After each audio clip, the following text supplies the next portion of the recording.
Good evening, everybody. Thanks for joining us at the Blacks Founders Tasting Event 2022.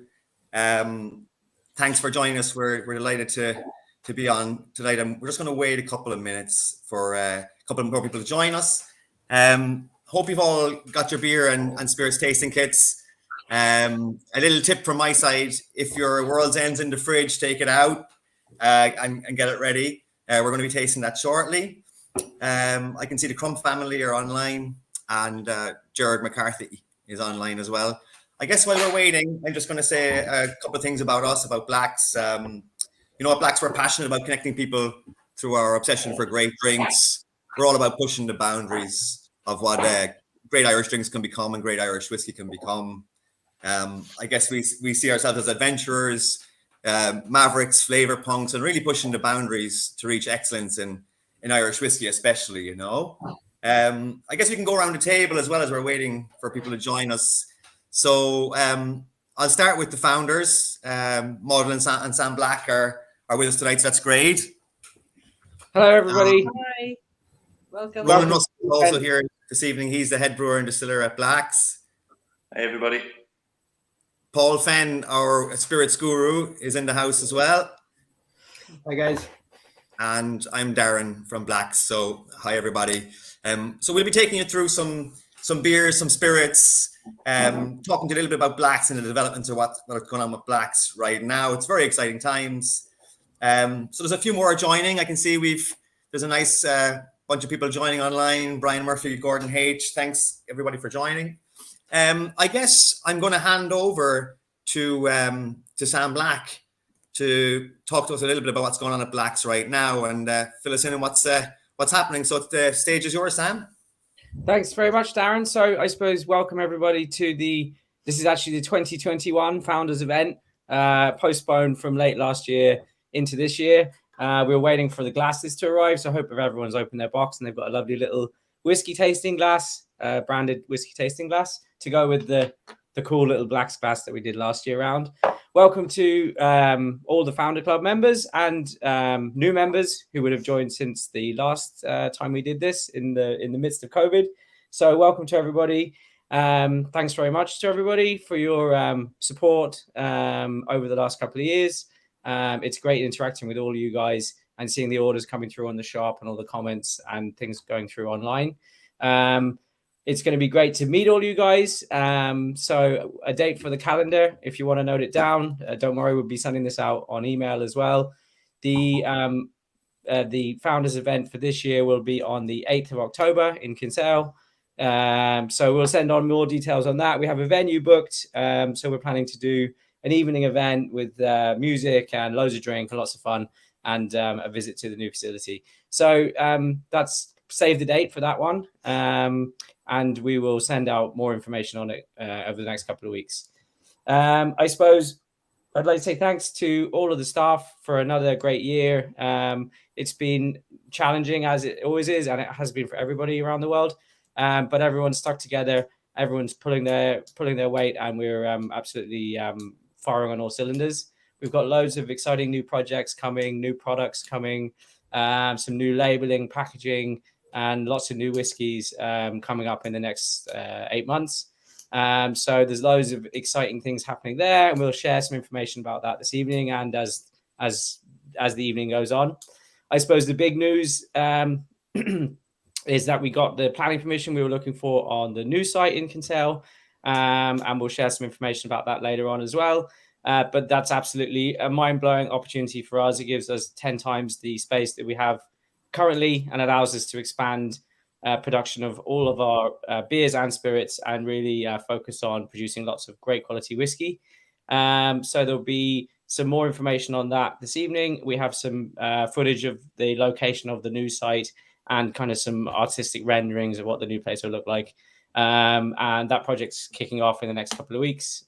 So it's really, really great and exciting news, and it's been a great year for us. What else have we got? What's in the box? I need to tell you what's in the box. So if you open up your box, hopefully you have done by now, there is a can of World's End Imperial Stout, which is the big can. And there is a little bottle that says 8-year-old single malt World's End cask.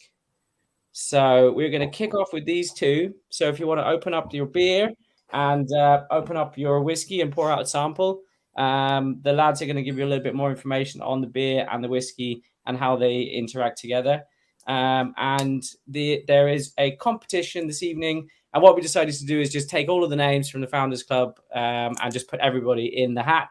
So there's 7 great prizes, and we're going to just go through and we'll spin a wheel and we'll allocate the prizes as we go through. So don't worry about remembering your cast number or anything like that.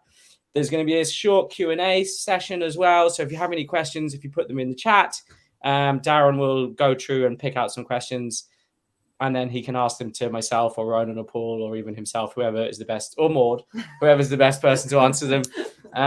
So without further ado, I think that's it. We'll kick off into the evening, and hopefully everyone enjoys tasting all the different things that we have in the box. Fantastic. Thanks a million, Sam. So I guess we're going to kick off, as Sam said, with the World's End whiskey and beer. We have a little video we'd like to share with you. Ronan's prepared a great video on the World's End, so maybe we'll kick off with that, and maybe the guys will take us through a little bit personally as well on about the World's End. So bear with me. Here we go.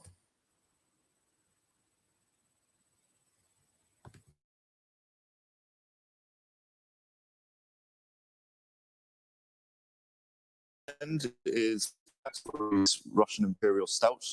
We brew it with cacao nibs and Madagascan vanilla beans. It's an all-natural, no extracts, straight-up Imperial Stout. It's one of the first beers that we brewed here at Blacks. So it was here even before me, which says something. It was first brewed in December 2013, so that would make it one of the first beers that we ever did in Blacks. And we've been brewing it and ever since. It's a bit of the pride and joy around here. It's probably the most challenging beer that I get to brew it, especially just to try and match the flavor profile to the previous year. It's 8% ABV. The original one was 8.5%, but we just found that it was drinking a lot better at 8% than at 8.5%. And we're getting a lot more flavor coming through from both the vanilla and the cocoa husks. So World's End, we're putting vanilla and chocolate on the label. So there are 2 flavors that we're definitely trying to promote within the stout and to try and bring those to the fore. So we just use the finest quality ingredients in this. There's no expense spared on this stout. We get our chocolate from the Clonakilty Chocolate Company, and they provide us with organic fair trade cocoa nibs, which we mash in with the grains, and we leave it for a long time there to try and extract as much of the chocolate flavors as we can, which I think comes through beautifully in the stout. It's usually, I think the last batch was 10 weeks start to finish, so it is truly a labor of love for us here. Oh yeah, I was really worried about this year's. This beer fought us all the way along. It was everything that could go wrong tried to go wrong, and we managed to kind of put it all back in, and that's tasting amazing. It's really, really good. It's actually hard to believe that there isn't any lactose or anything put into this. There's a lot of flavins oats, so we make up the difference with. Give it that kind of creamy mouthfeel, and it just rounds it all off beautifully. I'd say I might have outdone last year's, but with vintages, it's very hard to tell. Right, guys. So I guess at this stage, the long-awaited secret has been ousted. So back in 2020, when we were making this beer, we ran out of cans to put it into. So we said we might as well fill a couple of whiskey casks, because that's what we do here in Blacks.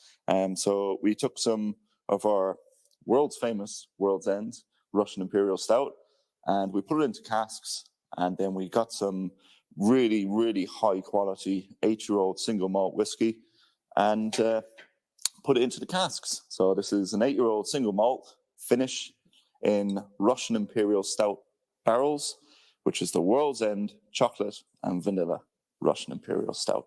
We were just noting that there was amazing notes of kind of chocolate and vanilla, and like you could nearly pick the stout elements that we're so fond of coming out on the finish of this whiskey. So we said, take it out the barrel, put it into bottle, and this is what we have. So this is an 8-year-old single malt finish in Russian Imperial Stout barrels, which is the World's End chocolate and vanilla Russian Imperial Stout. All right, so World's End.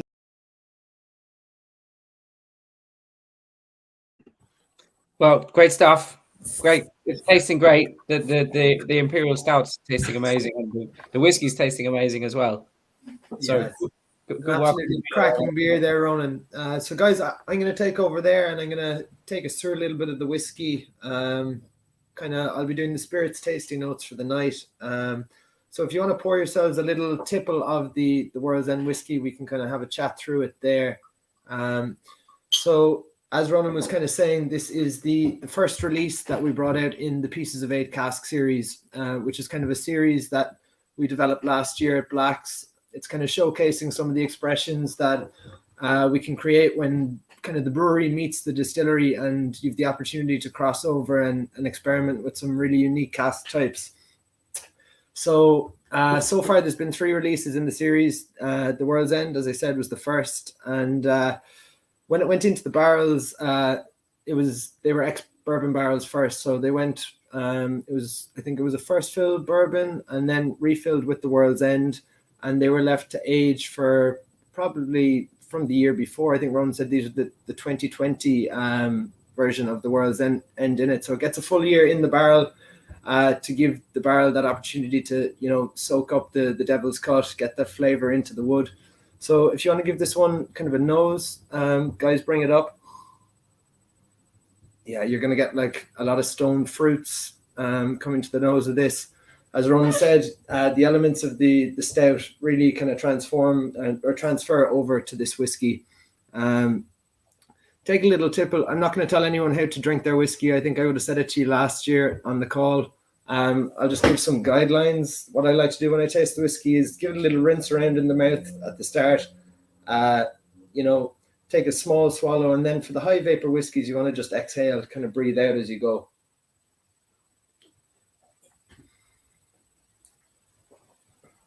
Yeah, like the palate to that, you're going to get like brown sugar notes, green apple notes, even like custard, creme brulee, a bit of chocolate coming in off that cask.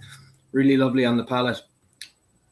If any of you want to add a drop of water as well, I think we kind of said to you on the email going out beforehand, we're tasting through a lot of high ABV spirits, so you might want to open up the spirits a little bit by adding a drop to it, or even just having a glass of water in between the calls, which is perfect, or in between the different whiskeys. So the finish on this one, guys, it's kind of a medium. It's not overly complex. You're getting a bit of the oak cask that it would have been matured in. A little bit of spice developing at the end, but yeah, it's an amazing whiskey, and it's not often you get to try one of the beers right next to it as well. There's a lot of distilleries around the place that kind of, I suppose, set the trend for beer finish casks for their spirits, but we're very fortunate in Blacks to have our very own barrels that we could do this to. So cheers to the first one we put down. Yeah, it's nice to go back and forward between these two. Actually, Paul, they work really well together. That'd be a great beer back in the evening to have your World's End and your whiskey there together. Yeah, if you spend the night on the 8% beers though, it'll be a short night. Maybe at the end of the evening. Last drink, surely, right? We're starting with Efficient drinking. Yeah, so some of the spirits. Is there anything special with the beer, Ronan, that we changed for this batch? Not really for this batch, essentially, but it was the first batch of World's End that we brewed on our new SSV brew house. So it was quite nerve-wracking. I brewed it a couple of times before on the manual system, which was more kind of like just an oversized homebrew gear, which is what you start out on, Sam. But then to try and upscale it, a good size homebrew system, 2000. Giant homebrew system, basically. Is what I learned to brew on,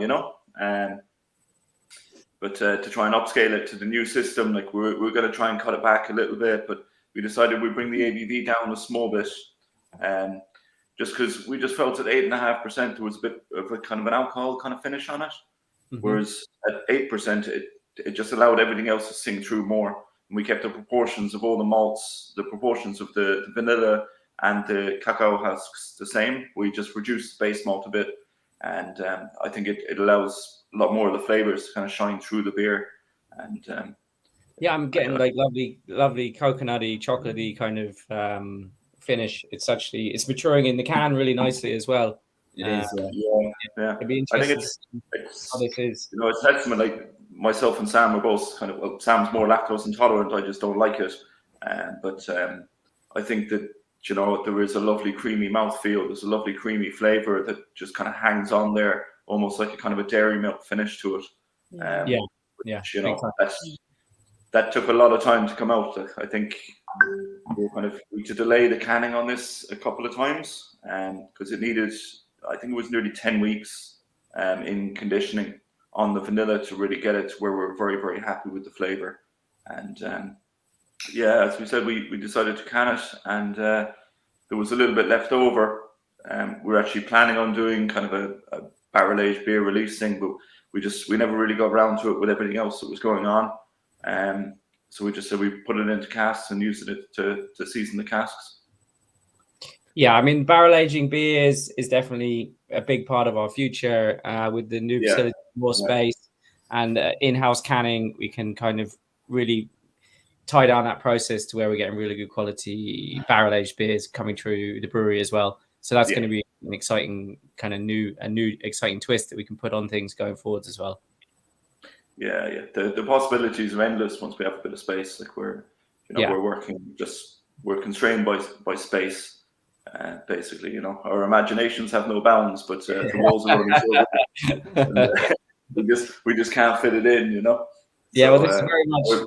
Everybody in the team is just massively looking forward to the possibilities of the new site, and you know, having the bar on site is just going to be amazing to actually get feedback and, you know, have you guys call down, all the founders, and call down and give us your feedback and tell us, you know, what you'd like to see from Blacks in the future, you know. So if you have any really good ideas, actually throw them in the comments there. Loads of positive feedback, guys. Actually, you talk about that in the comments.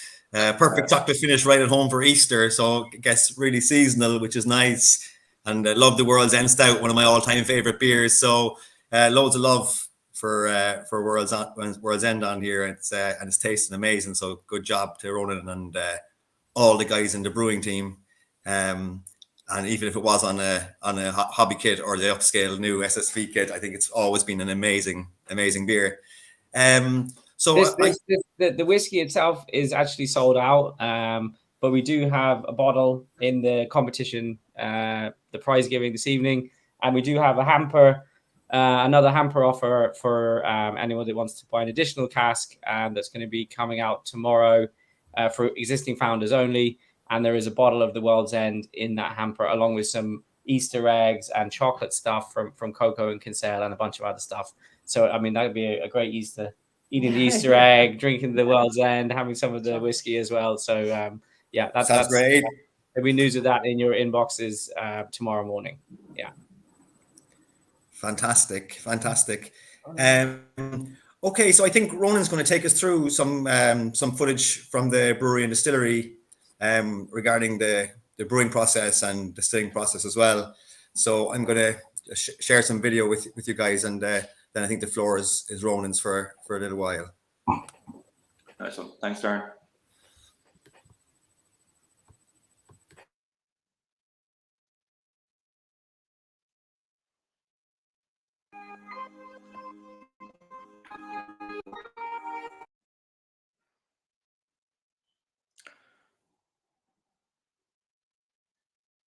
I want to start a bit further back.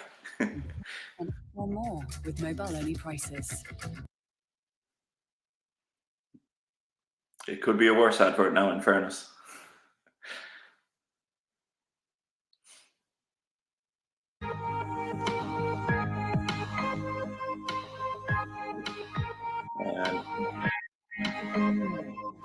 Apologies if it's a bit jumpy for everybody else. I hope you can kind of get the gist of what's going on there. So we just walked up into the brew deck. That's where I spend most of my days with this screen and try to fine tune little bits and pieces of our process. And that's how it's mashing in. And so the grist comes along that white pipe on your kind of top right and drops down and it gets hydrated as it comes into the mash tun. That used to be my right arm and a hose, but we've come a long way. So yeah, we still load all of our kind of our specialty grains or anything other than kind of pale malt gets loaded in manually. So we still have that kind of that tactile part of brewing still going on, even with a heavily automated system. It just allows us to be a lot more consistent as well with mash temperatures and mash times. So that's just giving the final little rinse down, just keeping everything nice and clean. My favourite part of the job.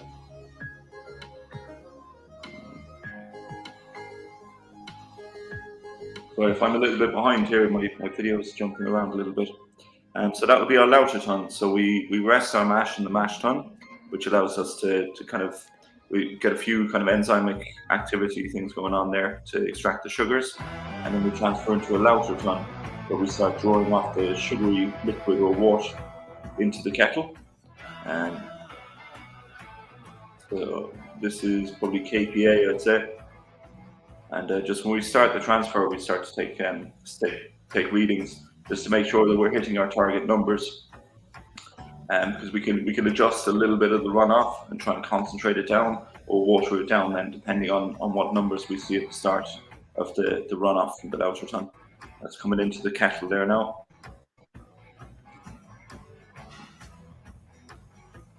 So that will fill up. It usually takes, on the new system, it's about an hour and a half to 2 hours to get about 2,000 litres out of the lauter tun for a beer brew anyway.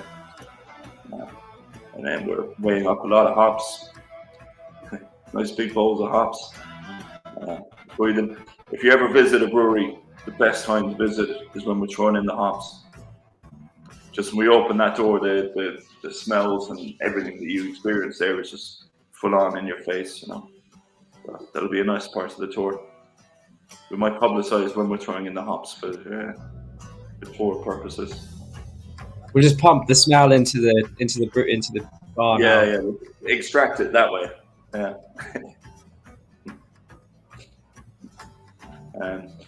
So we're boiling away. We're trying to extract a lot of the bitterness from the hops during the boil. We put a lot of kind of late edition hops, be more kind of flavor hops into the KPA. So the kind of citrusy kind of hops kind of coming through at the end. And that's onto the whirlpool there, where we pump out of the kettle into the whirlpool. We drop the temperature a little bit and we add more late edition hops that we're only trying to get the flavor out of, not the bitterness. Just with the amount of hops that we'd be putting into there, if that liquid was still boiling, it would be a very, very bitter beer. So we drop the temperature down and we leave it rest in there. It helps us separate the liquids from the solid. We try and drop the hops out so we can get the most of the sugary liquid out that we can. And then from there, right off to the fermenter, where we add the yeast, leave it ferment out for about 3 weeks, and then we've the spent grain that will drop out of the lauter tun, which then gets transported very delicately into the back of the van, and we bring it down to a farmer who's, I'd say he's about a kilometre and a half away, and that goes straight down to cattle feed. So I think there's a little video of I think the cattle can smell the grain coming in when he starts loading it up, and they'll be running across the fields. Not quite an old west stampede, but they do come running through the gate to get the nice warm grain, especially on a cold day. There they are, and they're actually very, very tasty animals. I know, Ronan. Super, Ronan. Sorry about the technical glitch there, but fantastic insight, Ronan, from the brew So I days. was kind of jumping all over the place. I was trying to kind of time the voiceover. But, I don't know. That was great to get a view. And a lot of the founders now will be new, so they wouldn't have seen it last year as well. So if you want to Yeah, if you want to see it in higher quality, if you go onto our YouTube channel, the videos will be on there. Plus, this event is on there as well.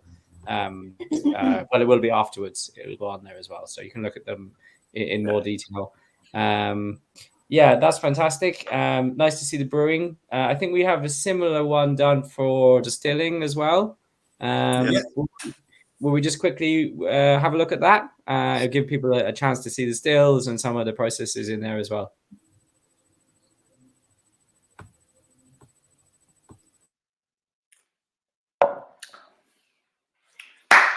So the other part of my business is keeping the distillery running and coming up with the process to make what I think is one of the best whiskies. It's one of the best new makes in Ireland. We can't call it whiskey just yet. It hasn't been 3 years in a day. It's coming soon though. So that's our wash still. And so our wash is it's a long ferment wash. It's a minimum of 7 days. It usually runs into kind of 8 to 9 days between yeast pitch and distillation. It's kind of done fermenting after 36 hours. But there's lots of kind of fun, boring chemical stuff that happens in the time after that. With our process, we can slow things down and do things the way that we want to get the best sort of flavors out of the wash.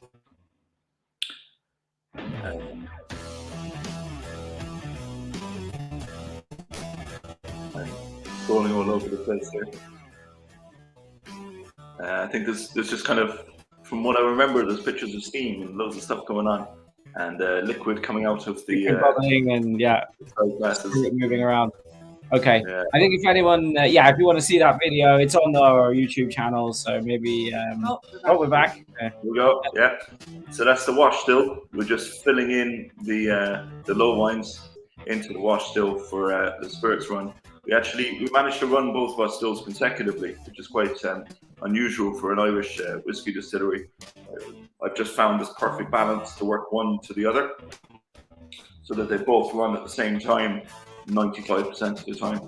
At the end of a run, if we're changing a recipe, we'll run one separately, but in general, they work consecutively at the same time. So kind of 2 runs a day. So there's a bit of liquid coming out. That's my favorite sherry cask I've ever seen. And there's Sam boring out the first cask, I think that was. Cask number 1, yeah, looks like it. Yeah.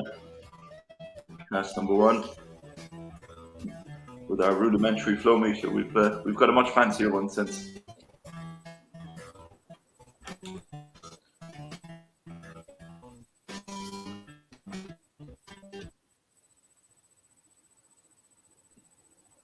Okay. Well, if you want, I could just talk you through a bit of the process. I assume that the video was quite bad for everybody there. Yeah, sure. Seems to be streaming that well, Ronan. So it'd be great if you could take us through. Fantastic. Yeah. So basically, like I was trying to say, like we leave our wash ferment for a very long time. It allows for a lot of kind of different chemical processes to take place, and you'll actually notice a different smell in the brewery from fresh wash to wash when it's just about ready for us to run. So that's usually about 7 days. So what we make on a Monday of the week previous, we'll usually run that wash then on the next day. So 3 mashes would give us enough to run twice, basically, with a little bit of loss, a little bit of kind of carryover and stuff. But that's usually the way that it kind of runs out. So we boil up that wash, and we get what's called low wines, which would be the runnings off the wash still. At the moment, we're running 2 stills, which run simultaneously because they're beautifully balanced and everything works perfectly and there's never any issues.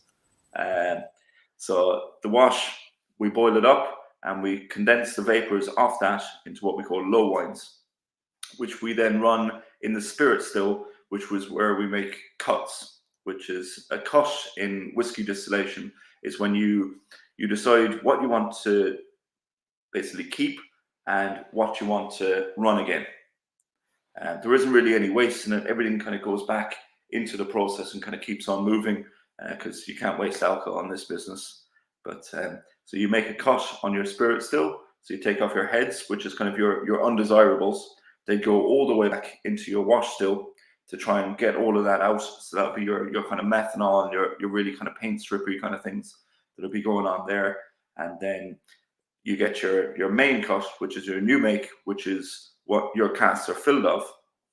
And then you'd have what's called tails, which is when the runoff drops below. But we cut it off at about 62, 63, in and around there. I actually do it on taste most of the time, but it's in and around that kind of percentage, where when it hits that, we cut it off and we start collecting what's called tails, which is the final runnings then of the still, which we mix with the low wines from the wash still to create the next spirit run.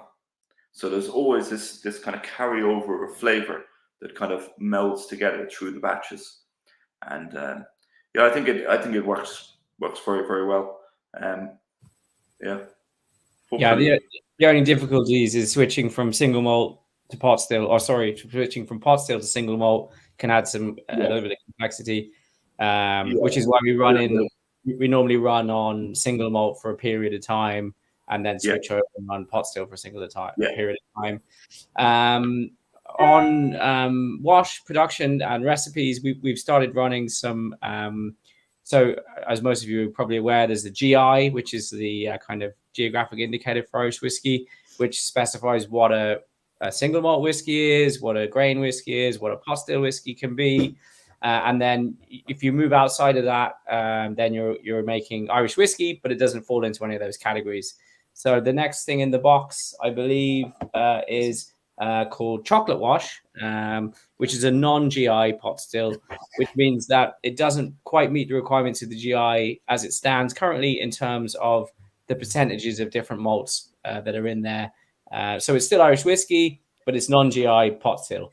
The recipe is it's almost like a stout recipe that has been made without the hops and then distilled. So if you want to pour out a sample of that, Paul can take us through the tasting on that one. Yeah, absolutely. And as we're going through it, guys, I'll kind of take you through a little bit about the kind of differences between, pot still and single malt Irish whiskey.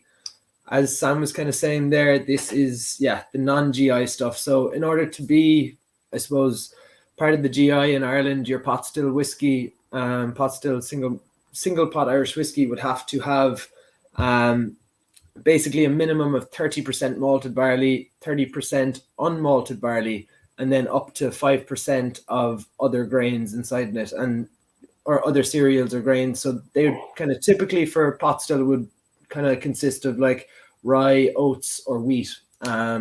So the recipe for this one, if it's non-GI, might have gone a little bit outside that to, create something along the old traditional styles of Irish whiskey, but not conforming to the rules as such.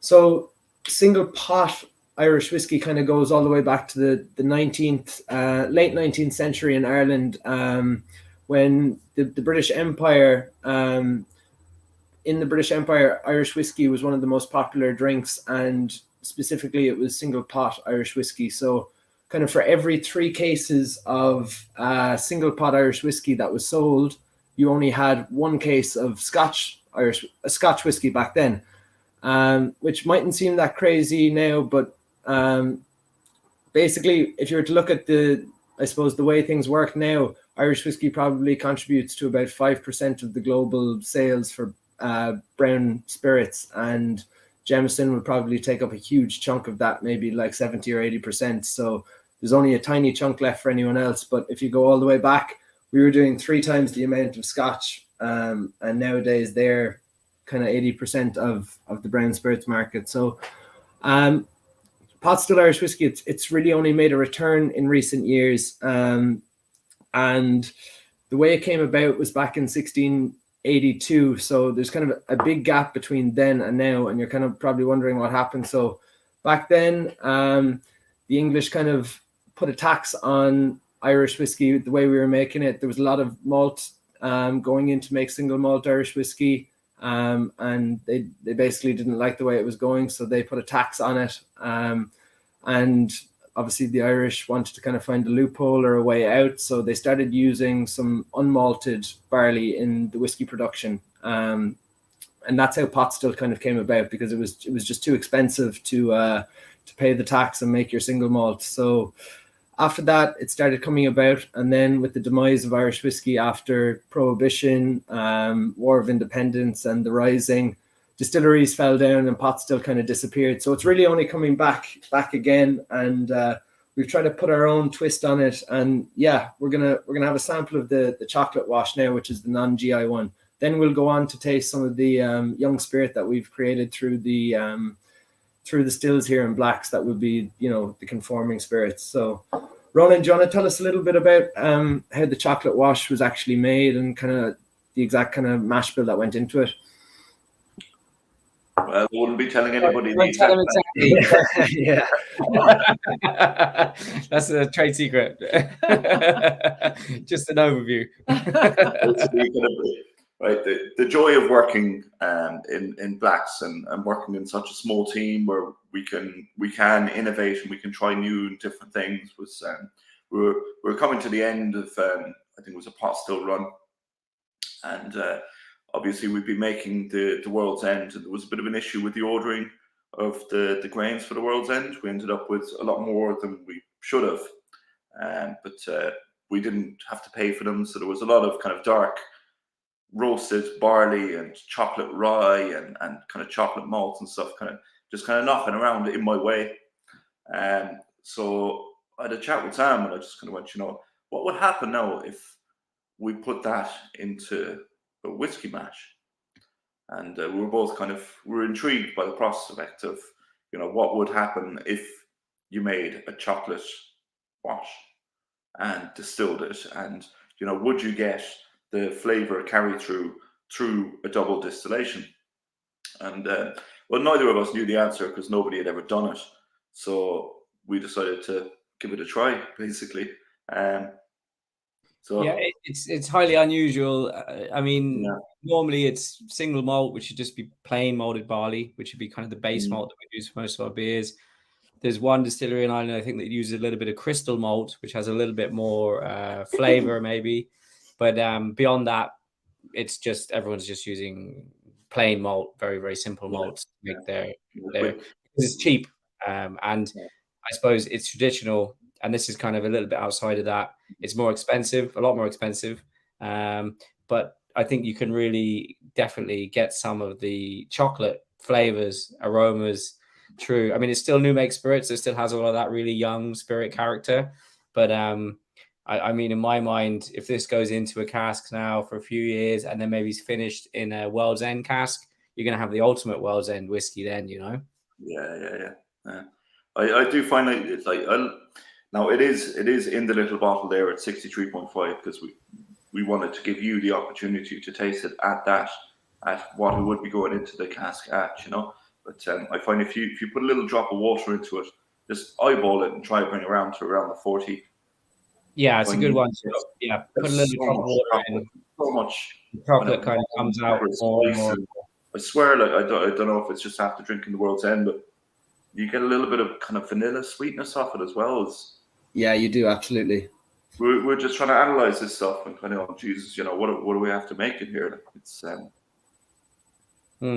It's nice and it's malty. a fun part of the business, It definitely opens the door for a lot more experimentation without, outside of the current GI. And I think, the common thinking is that the GI is going to be opened up a little bit, and the rules are going to be changed, and it's going to be opened up to a little bit more innovation. So we're definitely at the cutting edge of that. This is drinking so well. I'd nearly drink this as a drink, even though it's new make spirit with no energy. I've gone through a bottle of this at home, just drinking it straight. I brought it down to about 43%, and we were just sipping it away there, and it was lovely, But just regards the kind of GI aspect of it, it's it's still barley. It's just a lot of roast barley. Oh yeah. And there's a couple of casks filled as well, aren't there? Sorry? There's quite a few casks. Yeah, there's quite a few casks of this. Yeah, we ran quite a lot of this, and I think it's definitely one that's gonna. I mean, whenever we're brewing World's End, it'd be a good idea to, do some more of this. Yeah. Have you any final thoughts on the spirit, Paul? Yeah, I was kind of getting like licoricey kind of notes off it. Chocolate coming through, but there's like a malt sweetness on it as well. It definitely opens up after you add a drop of water to it. So yeah, if everyone's done, it's good. It's great to see some of the comments on it as well. There, I think I saw, what was it? Bread and butter. Definitely comes through there from Stephen Plunkett. Yeah, I yeah, think it's massively chocolatey. it is. I think Sam didn't even know we were running it that day, and he walked into the distillery when it was just emptying into the collection vessel. Like, he was like, "It's very kind of chocolatey in here. It's what's going on? Did somebody spill some World's End or something?" And Yeah, no, it's super chocolatey. the chocolate wash, just took a little lick off it, like, and it was. We're really, really, really happy with this. So hopefully it'll be one of many unusual releases that we have kind of coming down the line. Yeah, I'm excited to see how this one turns out. Even at 3 years, I think we're gonna have to crack into that cask and see what we have. Definitely. We want to do a finish or how we're going to treat it. But yeah, that's an exciting one to have coming along. Okay, I think moving along, we have let's do the competition now, and I'll give everyone time to kind of appreciate the. Oh, hang on a minute, no, I'm being told I'm wrong. Okay, so we have two more. Actually, we've a lot in the box, so we better get a couple more. Yeah, six spirits in total, and we haven't made much progress. So yeah. So we have 2 samples here that are 1-year-old spirits. So they're our own production early on that went into sherry cask. There's a single malt and a pot still, and perhaps Paul, you know more about the age of them and the history. Yeah. So exactly. So this is kind of like the first bit of, not quite whiskey, but it's the first bit of young spirit that we're tasting that has come from the the stills in Blacks and also gone through a barrel that we'll be allowed to taste. So spirit here, I think, has been in a barrel, both the single malt and the pot still, for just over. Single malt first up, is it? We're gonna start with the single malt. Exactly. Yeah. Sorry, I should have stated, but both spirits have been in Oloroso sherry casks for just over 500 days. So about a year and a half into the maturation. And if you pick up even just a little sample bottle you have there, it looks, you'd have Irish whiskey that's been in a bourbon barrel for 5 or 6 years that would be lighter in color than the 500 days this has been in a sherry cask. So I suppose it's not overly common for Irish whiskey to have a full maturation in sherry. A lot of the time you'd have finishes in sherry. So it's amazing to see like the flavor and the color that you're going to get through a full sherry cask finish. Single malt, I know I brought you through pot still a little bit there, but the single malt is pretty simple. It's 100% malted barley only that has gone into the distillation. The single meaning that this spirit has been distilled in one distillery only, or one single location. The malted barley kind of took you through the distillation part, but it's basically just kind of soaking it in water, allowing it to germinate, allowing the barley to open up, and then you can access the fermentable sugars inside in it to make your alcohol. And that's kind of the way it goes for us. And going forward with Blacks, the lads will tell you we're looking at like sourcing local barley from the farmers down the road, and local Kinsale and Cork product to have like a real local product that we'll have from grain to glass at the end. So we're really excited about it. But the sherry single malt cask here, we'll have a little sip. We'll have a nose of it first, and we'll see what we get.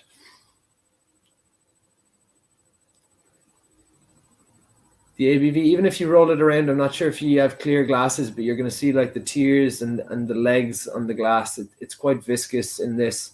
It hasn't been diluted down, obviously. Most of these spirits would have gone into the barrel. I suppose when they come out of the stills, they'll be about 72%, something in and around that from our stills. We dilute them down to 63.5, and that's what they go into the cask at. What these guys came out at after 500 days is 61.3. So they've lost probably about 2% in ABV over the period of 500 days, which is typical for, the early maturation of Irish whiskey. You're going to have your whiskey at the highest alcohol content where the vapors are the strongest. They're going to try and escape out of the barrel. And you're also going to have the most loss of liquid out of the barrel then as well. So yeah, Smells phenomenal. it really does. Yeah. Getting a load of like kind of Christmas cakey Yeah, kind it's of real. Christmas cake, exactly. The sherry casks, the Olorosos, they're always going to give you kind of single malt. stone fruits, kind of like dates, raisins, things like this coming through. You get some kind of stewed apple coming in there as well. Yeah, for like 1 year. Is it a year? Did you say a year old? Yeah, a year and a half nearly. I mean, Yeah. it's amazing, isn't it? I think, yeah, some of it was September 2020 for these, but it's amazing. Like there's very few full sherry casks that go through the maturation from start to finish. So yeah, this is going to be, it's going to be amazing, I'm sure, by the time it comes out. Yeah, there's a real deep nose in it. It's just a box of raisins. It really is, isn't it? That massive grape influence is kind of coming through, like, you know. And our single malt is actually it's a flavoursome single malt because we don't use distiller's malt. We use pale ale malts from Loughran's, which is what I prefer to brew with, and it's the only malt we use in the distillery.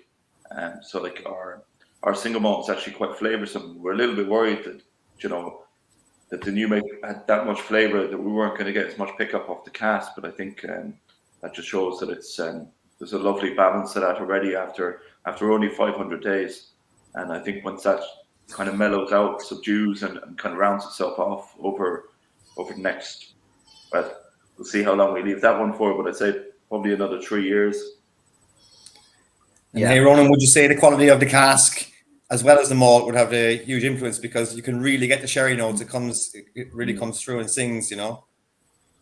Yeah, so there was like these casks were so wet that there was, what did we get? We got about a half a litre of sherry out of the bottom of each cask. Like these casks were that fresh. That we really did well in sourcing these ones. That you know, they weren't dried out and left in the sun. Like, so they were really, really good fresh casks.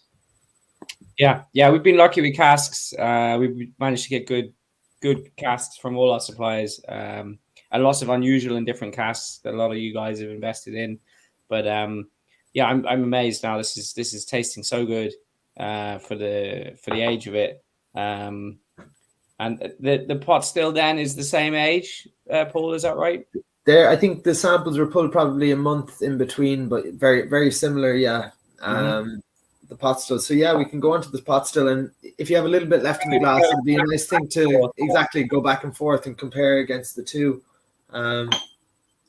Pot still tends to be a little bit more, I suppose there's more spice to it, is kind of like a typical feature you'll get from your pot still, kind of on the tip of the tongue, like a white pepper spice. That tends to kind of come from the unmalted barley that's in there. So yeah, the sherry casks, they'll obviously have, they're both Oloroso that we pulled from, so it gives you a direct comparison basically between the styles of Irish whiskey, rather than, you know, cask differences. So it's a lovely one to compare again.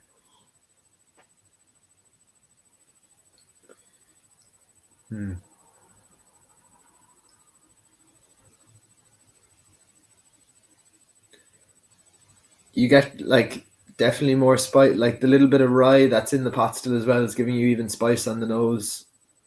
If you're getting any of that, more so than the single malt. Yeah, you're still getting a lot of the base flavors, like some green fruits, some raisins, and, you know, your stone fruits. But definitely vapor wise, it's a little bit different to the single malt. Yeah, definitely.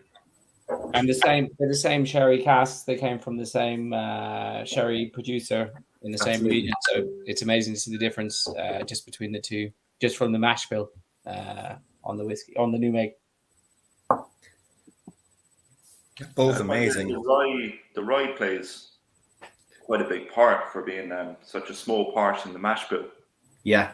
You get a lot of kind of peppery spice from it. And I remember I was in the warehouse and I had to draw off these samples to give to you guys, and the only way to do it is to siphon it out of the barrel. And I remember sucking on the end of this hose, trying to draw the liquid out into it so I could fill up a couple of 5-litre drums for you guys, you know. And I remember, obviously, I stopped too much, so I got a mouthful of this wash, and I text Sam straight away, and I was like, "Oh, this is going to be good." Yeah. Yeah, straight off the bat, even at this potential, like I think it's 61.3. Yeah. They both 500 days, so it's. And I'm It's right in not saying that it's concentrated itself down, you know. you didn't alter the ABV of any of them, Ronan. Should it, like, even though it was both single No, malt and pot still, they both came out. The They casks both are came stored out in the bang on same the same conditions. ABV. Yeah. So Brilliant. they went in at the same. They're kind of coming out at the same. That dip is kind of, it's a strong dip at the start, but it kind of it levels itself out then. Like, it's an exponential curve. That, And kind of follows itself out. So it's not going to lose 2% every year, and you're not going to end up with water if you keep it after 10. You know. No, we're far more lucky than our cousins over in America. Like the climate that we have here in Ireland to mature the barrels. You know, we've 1 to 2% loss in whiskey, whereas over there they could be looking at 3 to 4% per year. So if you're looking to have, their ABV goes up. It does, yeah, but who's getting the bottles when there's only 5 coming out of the cask at the end of 20 years? Happy Van Winkle. Yeah. Yeah, that's fantastic as well. I mean, this seems like cherry port. It's going to take longer in the barrel to really mature to the right stage. But yeah, it's so different. It's amazing to taste the difference. It's really nice to have a sample after a year or a year and a half. Absolutely. And see where we're going. We're definitely on the road, which is great, you know. Yeah, fantastic, beautiful mouthfeel on the pot still. That really resonates there. It's really excellent. Yeah, it's definitely more creamy and viscous. You know, it's an oilier mouthfeel there. Beautiful, beautiful, absolutely. Stephen Plunkett is enjoying himself anyway. He's having a good time. With So it's the almost, current petrol prices now, I'd say you're probably at about the same price per litre, I'd say. that's true. Not at all. Before the tax, I'd say you're close. Like. Yeah. No, that's fantastic. That's fantastic to taste them. Okay, so let's do competition time, is it, Sam? Competition time. Give people a bit of a chance to sample those and sip on those because there's still more in the box. So let's do the competition. And I've got some fantastic prizes, starting from fantastic and going all the way up to epic. So the 7 prizes here. We have a T-shirt, that I'm wearing at the moment. We have a bottle of the Black IPA cask finish 8-year-old whiskey, a bottle of the World's End whiskey that we tried this evening. We have a bottle of the maple syrup cask whiskey. We have a silver coin. Solid silver coin. We have a gold bar, and we have a 1/8 cask share in the Pieces of 8 cask club, which is a 1/8 of a full cask, which is around €1,000 depending on the cask that you choose. So I think Darren has a list of all the names. You haven't got to put your names in. He's going to spin the wheel and it'll spit out the names, and then we can assign the prizes to the names. So if you're ready to go, Darren, if you want to pull up for the first prize, the Blacks T-shirt.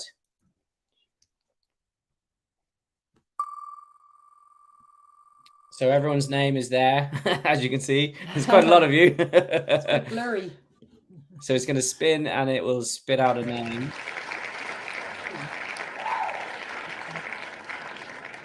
Paul Kerman from Kerry. So you're after winning the T-shirt.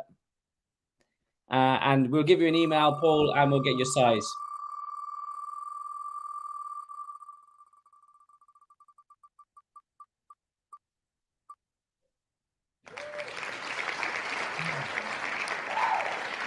I can't see the winner. Oh, Marika in Dublin, you've won the bottle of the Black IPA cask finish 8-year-old single malt whiskey. Well done. Congratulations. Fantastic. Paul's writing down. Who is he?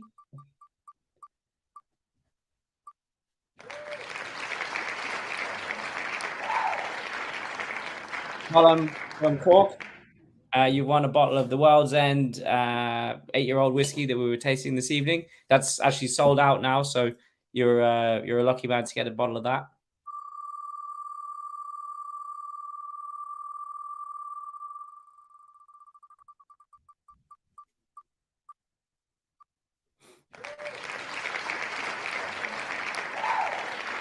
Patrick Ring from Cork, you have won the maple syrup cask finish 8-year-old whiskey.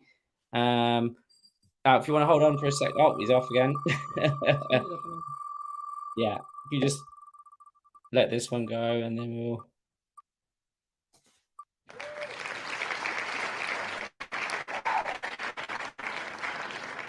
Francis, Ralph, and Sharon in Cork, you've won the Pieces of 8 solid gold, solid silver coin.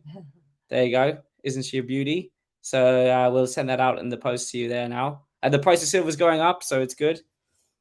And we're on to the second to last prize, which is the gold bar. I'll just show you that there if you can see my camera. So it's a 1 gram solid gold bar with the Pieces of 8 Cask Club branding. So these look great. You know, once you see them, you'll be amazed. If you want to spin the wheel there, Darren, for that one.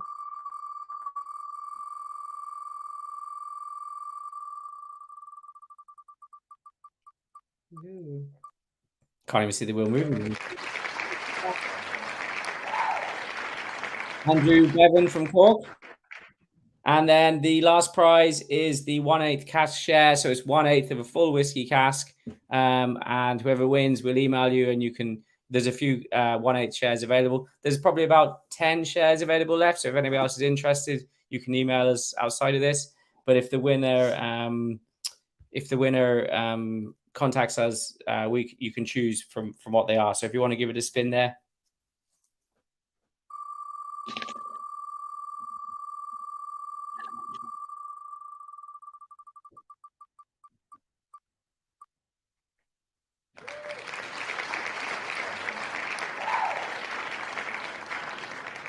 And Andreas Senka and Noel Doherty. Well, congratulations to everyone that won something. Commiserations if you didn't, but it didn't cost you anything anyway. So it's a great little prize draw. Where are we next? I think we've got some things left in the box. Oh, okay. We got a peach moonshine. Yeah, we're on to the peach moonshine next. So let me just see. Yeah, this is a really exciting, I suppose, and unique spirit that we're going to be tasting tonight.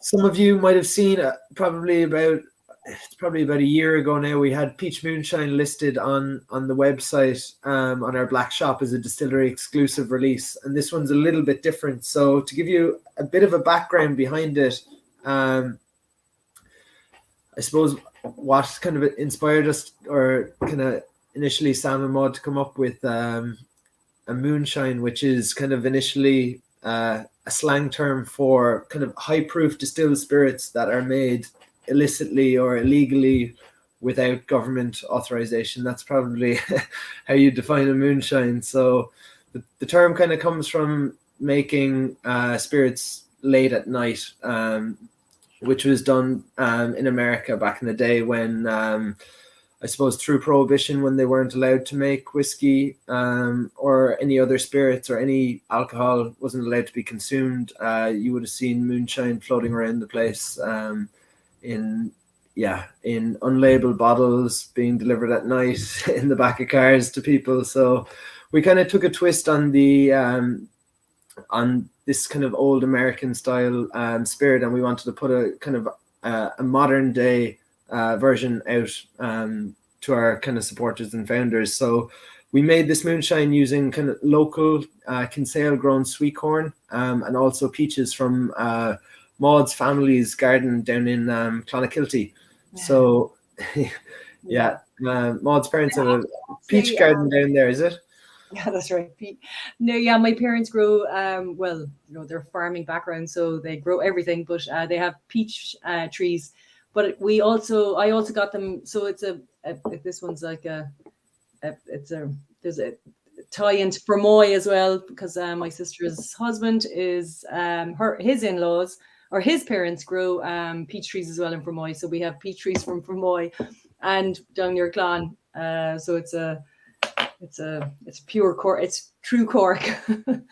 And Through Cork. way too many peaches arrived. Yeah, they have too many peaches. and like, they come with them and they're like, where are we going with these? can you What are we do doing? something with these? Make And alcohol from these, please. yeah, So, they've given us grapes as well in the past.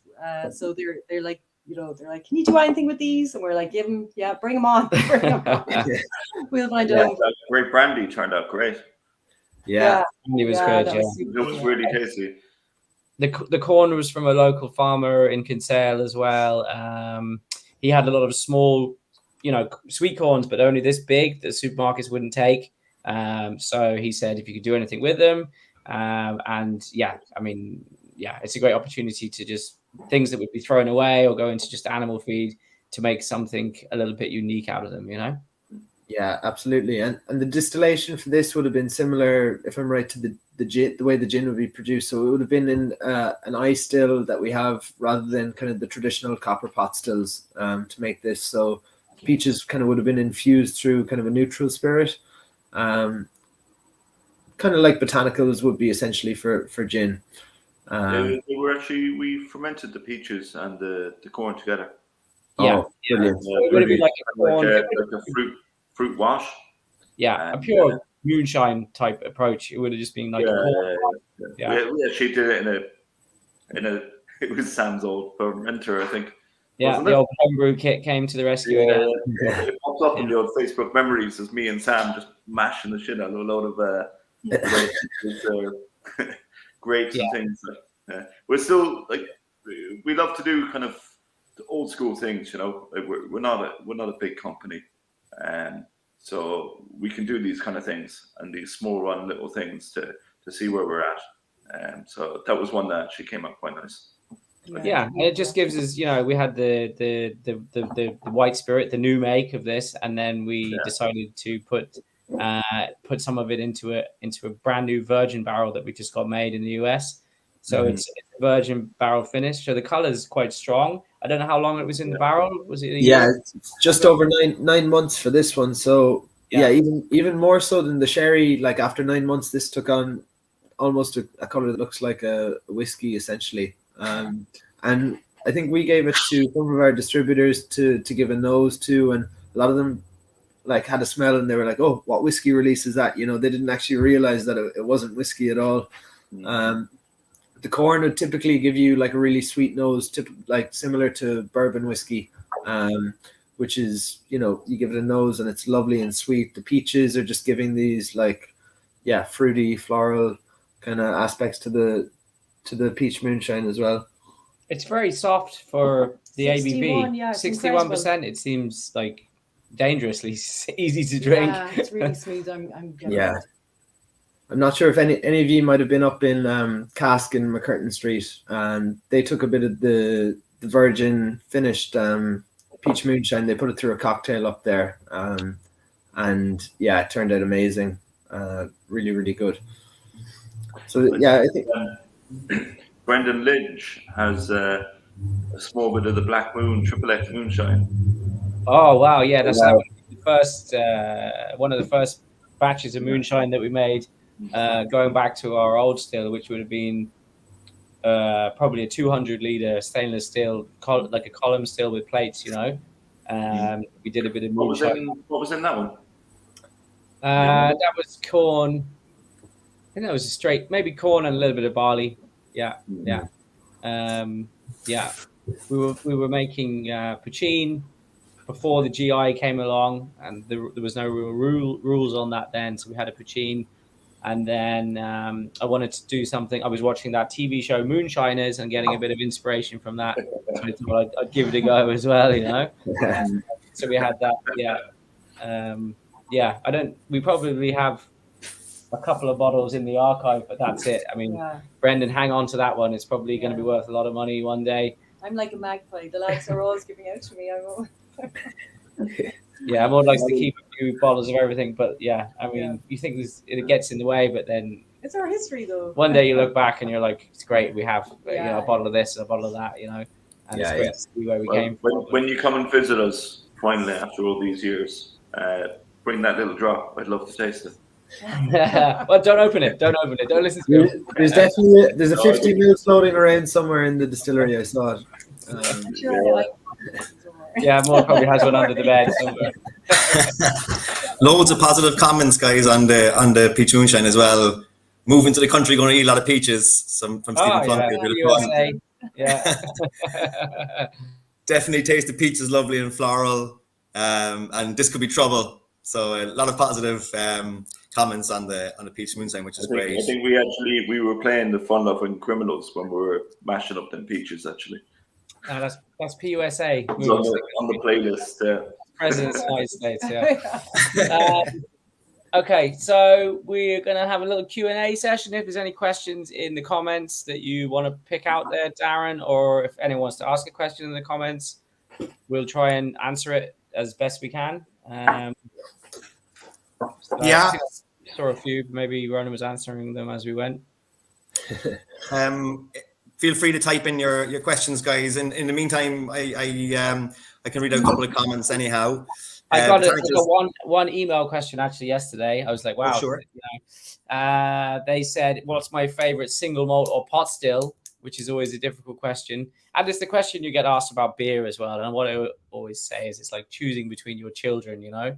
It's very, very hard to say I prefer this one to this one. And it all comes down to the mood, the occasion, and the finish, you know? So I don't really prefer pot still over single malt as a category. I think they're both really interesting, and depending on what you do with them, there's a lot of different finishes and different flavors that you can bring through either of them. So I don't have a favorite. So that's that one answered from the email. So that's one ticked off my list.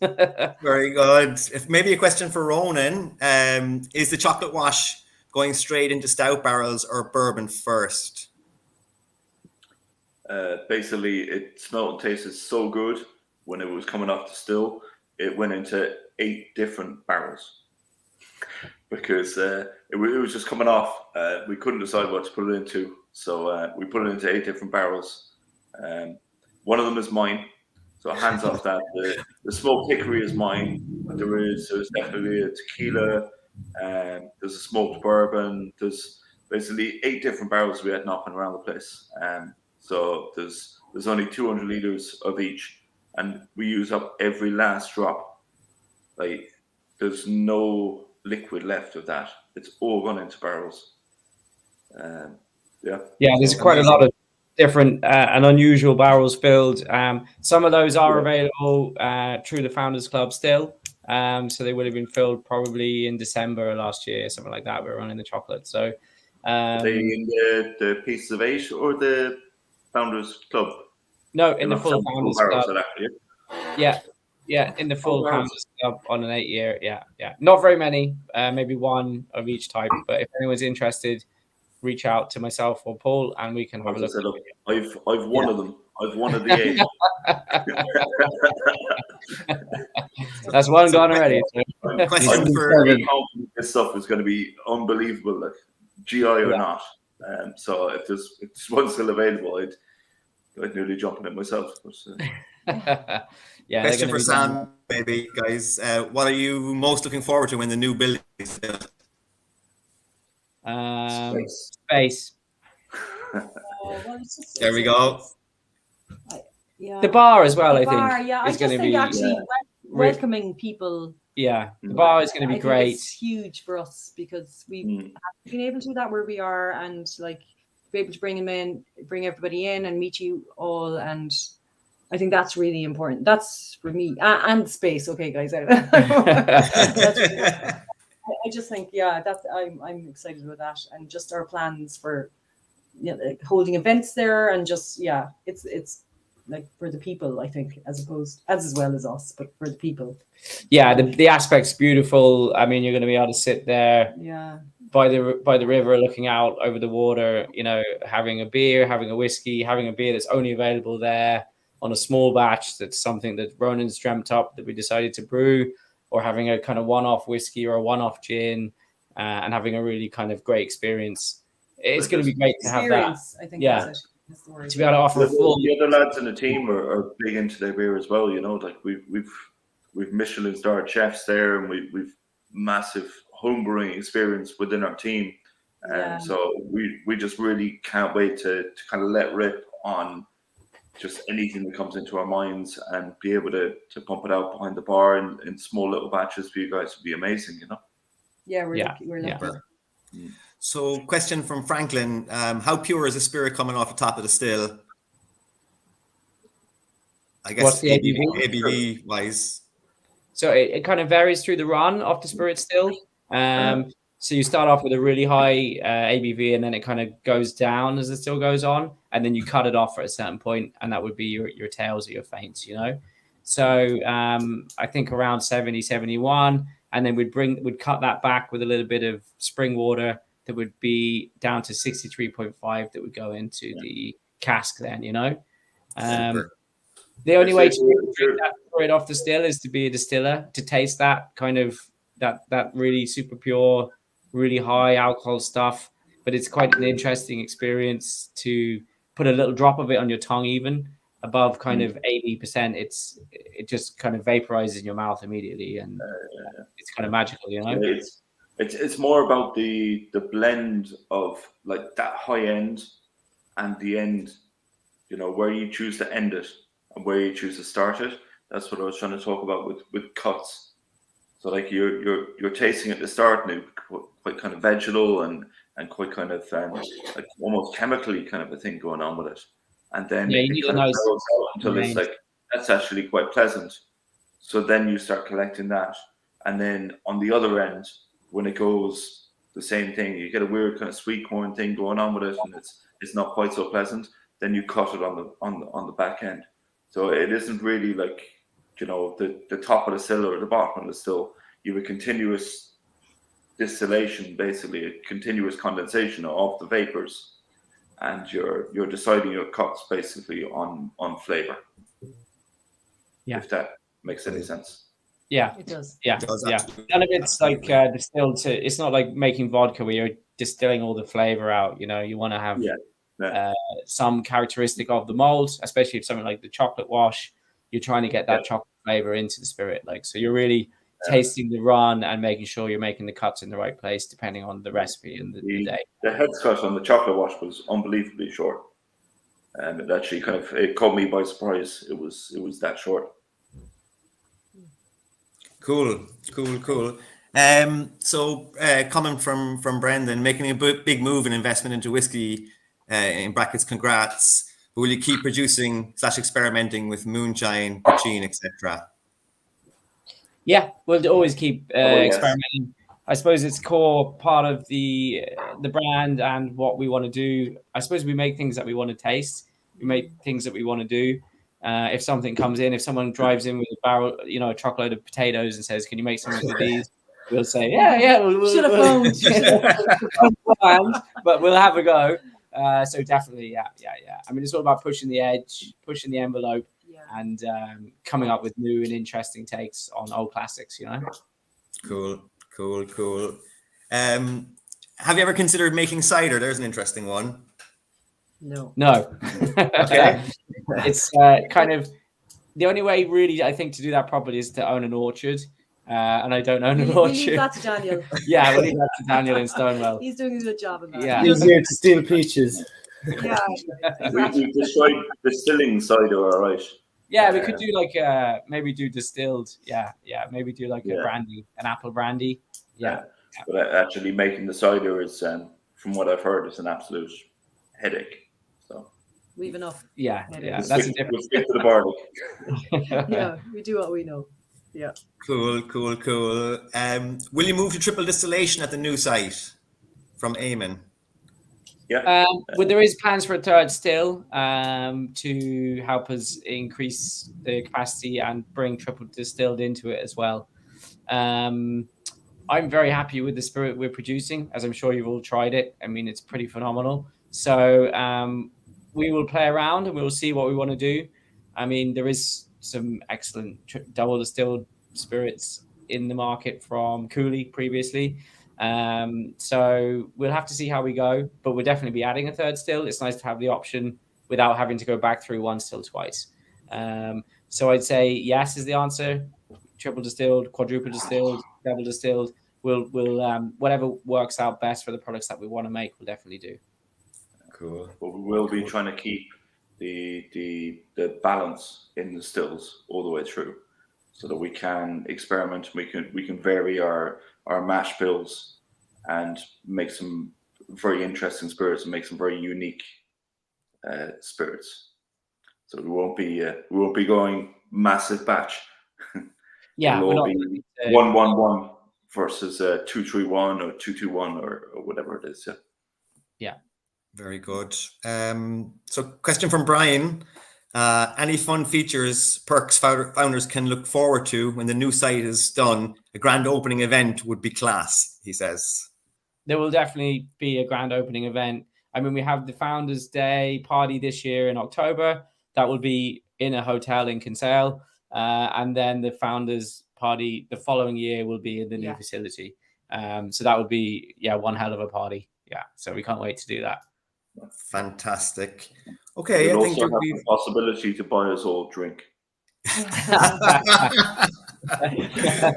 All the comments. Yeah. No, I think we'll have the party before. We're supplying you all through COVID now, so you can come along to the event and you can buy us all a pint. I don't think that's going to be possible. Okay. Super. Some great questions there, and thanks for the answers, guys. Okay, I think we've another whiskey With the to last try, Paul. We do, yeah. We have one left, I believe. We're about to move on to the second release that we put out through the Pieces of 8 cask series, which was a maple syrup cask finish, which is definitely something completely new to Irish whiskey. You see it a lot when you cross the pond. It's been done in Canadian whiskey and American whiskey, but for Irish, I think I'm right in saying that we're the first ever to do it. I suppose we ran into a couple of issues when we went to create the labels and to actually release the product onto market. And I suppose we'll kind of take you through it. So we sourced some maple syrup barrels from Vermont in the USA, and I suppose if you pick up the bottle like Ronan's just doing there now and give it a nose, it's just gonna smell like breakfast pancakes. We were that innovative that we couldn't even call it whiskey. So it's whiskey going into the barrel, but according to the GI, it's not whiskey when it comes out of the barrel. Yeah, so the technical file has some rules around that. So because it was a food product previously, you can't put Irish whiskey into a food product barrel and still call it whiskey when it comes out. So it's a spirit drink. Now, we probably could have argued with them, but there was only one or two barrels and there wasn't a huge amount of it.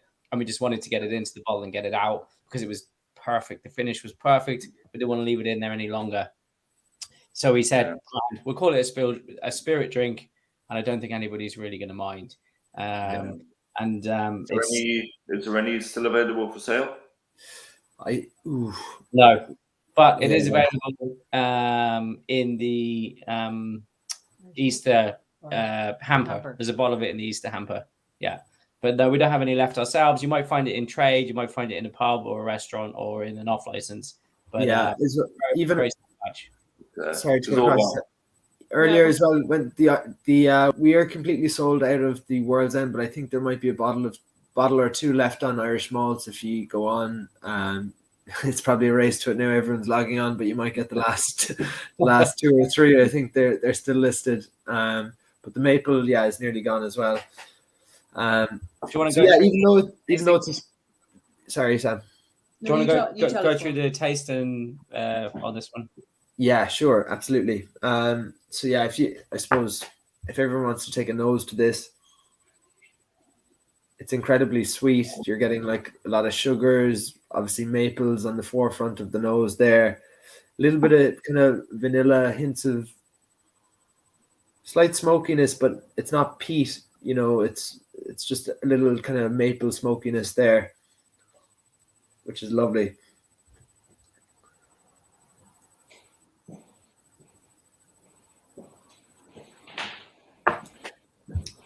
Give it a sip. Fire away with the comments as well, guys. We'd love to hear what you're thinking on this. Yeah, really interested to see what people think because it's a completely new product. I just think the maple just sings. you're getting everything. You're getting like maple coated nuts. You're getting, you know, as if there's some candy fruits that sugar. were dipped in maple. Everything just comes back to the maple. Yeah, it's beautiful. I mean, when the cask came in, we cracked them open and there was kind of this mapley alcoholic kind of liquid inside, maybe a liter in each cask, you know. And we kind of knew we were onto winner then straight away. It was fantastic. So there was new make filled into these casks as well, and then there is the 8-year-old we decided to put in there just to really soak up some of that flavor and yeah, get it into a whiskey. Great for an old fashioned as well. Amazing in an old fashioned. Bartenders we've been talking to have been like, oh, perfect old fashioned whiskey, and we've tried. It's been really, really good.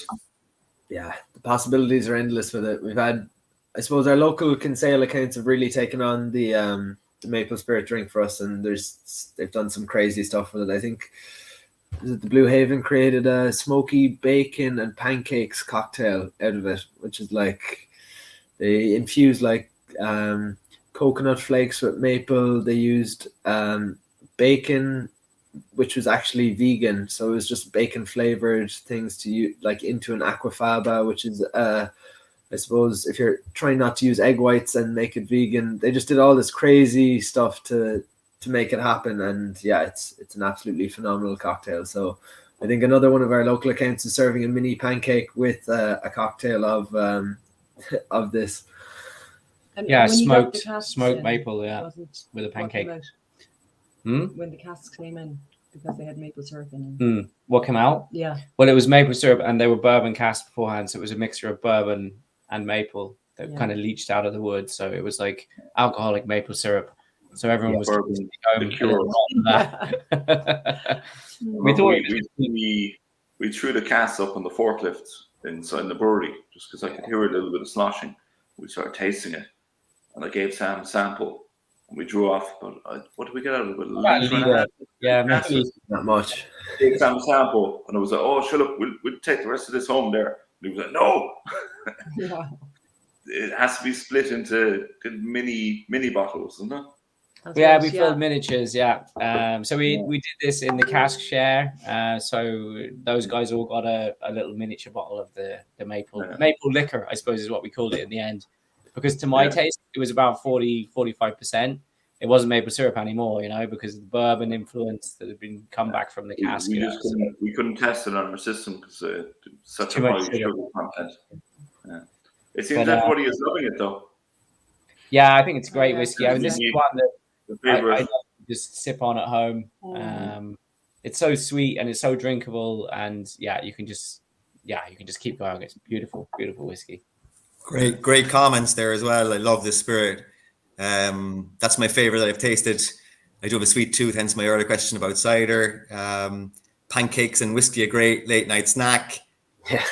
Lovely comments. And Irish Malts has one less of those World's End bottles now anyway, so obviously someone has purchased on there, which is great. Okay, so I mean, I suppose that's it for the box. We have everything out of there. Hopefully everyone's had an enjoyable evening. I do have one video. I went out there last weekend and I got some drone footage of the new site where we're moving to. It's an old warehouse at the moment, but we managed to get a video of it, and it's kind of cut in with some of the architects' impressions of the new building, what it's going to look like. Will I play it on my one, Darren? Just because you seem to be a bit choppy. Yeah, give it a whirl, Sam. Mine seems to be causing trouble. Yeah. Right. Let me see. Can I share screen? Let's try this.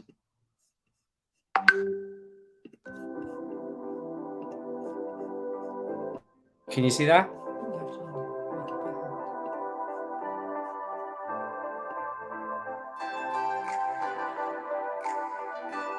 Can you see that, guys?